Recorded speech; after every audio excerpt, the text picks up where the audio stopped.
না জানি ওই কচি চারাটা কখন আয় এই কচি ফুলটার যৌবন একবারে লুটপাট করে নেয়।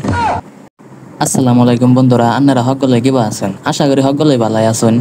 আমিও আল্লাহ দিলে আপনাদের দোয়া আশীর্বাদে ভালাই আছি। তো মনে করুন যে আজকে বৃষ্টির দিন সারাদিন বৃষ্টি হওয়ার পরে বিকেলে আল্লাহ সাদা হওয়ার মন ধরলো। তাই আর দেরি না করে তিরিং বিরিং করতে করতে সাদু আয় করলাম। তো এখন কথা হইলো যে সাদু যেহেতু আয় পড়ছি, তাহলে আহন আমনা করে আল্লাহ আমার ফুল গাছটির লগে পরিচয় করাই দেই। তো ওই যে কোনায় যে গাছগুলা দেখবার পাইতেছেন কি আপনারা? আহন এলা সামনে যাই দেখাই। এই যে কোনার মধ্যে যে গাছগুলো দেখতেছেন, এই গাছগুলো অনেক যত্নে করা, কিন্তু মাগার কথা হইলো যে এই গাছগুলো যে দেখতেছেন এটাও আমার না। এই সব থেকে উপরতলায় যারা বাড়া আছে এগরে সব দিয়ে না গাছ। তো এখন মানুষের ছাতা পড়া গাছের কথা বাদ দেই, এখন আমার সুন্দর সুন্দর ফুল গাছগুলো আমনা করে দেখাই।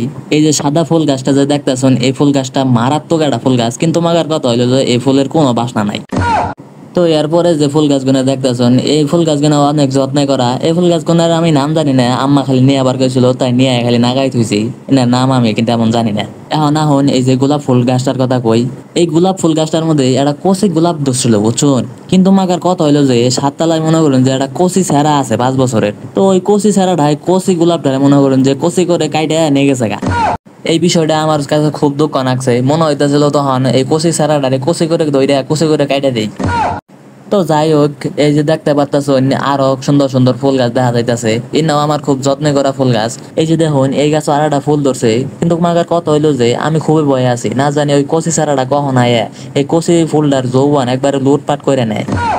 তো যাই হোক, শেষমেশ আন্না করে একটা হাসা কথা কই, এতক্ষণ যে কইলাম এই ফুল গাছ গইনা যত্নে করা আমার খুব, আসল কথা হইলো যে এনে এটা ফুল গাছ আমার না, সব এই যে বাড়ির মালিকের যত্নে করা ফুল গাছ। এতক্ষণ যা কইছি সবই মিছা কথা, আসলে আপনাদের একটু বোকা বানাইলাম, আপনারাও বোকার মতো শুনে গেলাম সব।